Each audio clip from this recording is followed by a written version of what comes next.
Hi friends, I am Sharekhan, Senior Instructor and Head of Investing Education with Sharekhan Education. Friends, the Indian pharmaceutical market grew by 18% in CY21 on the back of increased demand for acute therapies and contribution from COVID-related products. The demand outlook for chronic therapies such as diabetes and cardiovascular treatment continues to be strong. One company that caters to these categories is Sanofi India Limited.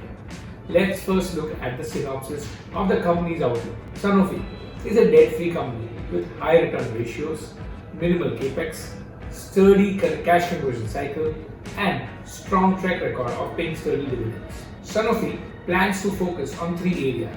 First, accelerating growth in the diabetology space. Second, fortifying presence in established and top brands. And third, focusing on building brands in consumer products to drive growth. The stock has corrected from the highs of rupees 9,308 to 5,834. At current market price of rupees 534, the company trades at 25 times CY22 estimated earnings, and on the valuation band, it is trading at -2 standard deviation. It is truly deserving to be categorized as a value pick. Now let's discuss the details of the company.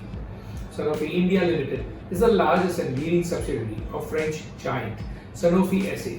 It is present in multiple therapies such as diabetology, cardiology, respiratory, brain and analgesics, CNS central nervous system, anti-infectives, and others such as gastrointestinal, dermatology, thrombosis, epilepsy, allergies, etc.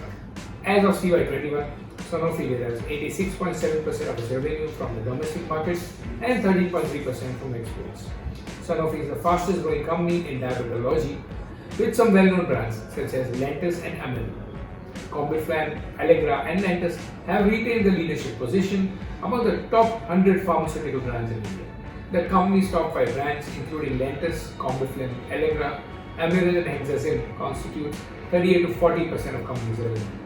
Recently, the company divested certain businesses to focus on its core products. The divestment includes its Ankleshwar plant to Zentiva, divestment of nutraceutical business for rupees 5.9 billion, and divestment of Soframycin and Sofradex for rupees 1.25 billion. CY21 saw moderate growth in Sanofi's revenue, which grew by only 2% year-on-year to rupees 29.6 billion, while EBITDA grew by 7% year-on-year to rupees 7.6 billion, with stable EBITDA margins of 25.8%. Adjusted profit after tax was up 14% to rupees 5.8 billion. The moderate revenue growth was on account of following factors. First, a decline in export revenue by 34% year-on-year from rupees 5.7 billion to rupees 3.7 billion. The decline in exports was due to the divestment of Ankleshwar plant to Zentiva, as well as a possible hit to core exports due to COVID restrictions.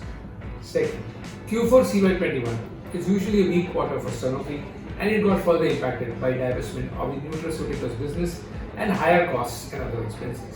Third, the initial part of first half of CY21 also saw some impact of the second wave of COVID-19 disruptions, which resulted in erratic growth in few business and therapies. Sanofi's leading therapy of diabetes continued to do well, led by the new launch of Toujeo insulin, which is seeing better traction. Domestic business continued to grow at 13%. Although the Q1 CY22 and Q2 CY22 numbers were not very encouraging, the company expects a margin expansion in the next 2 years on the back of leveraging of digital platform to expand its reach to different geographies and engage physicians. It is also hopeful of improving margins on the back of divestments as discussed earlier. Overall, the company is looking at the following growth drivers to grow in the future.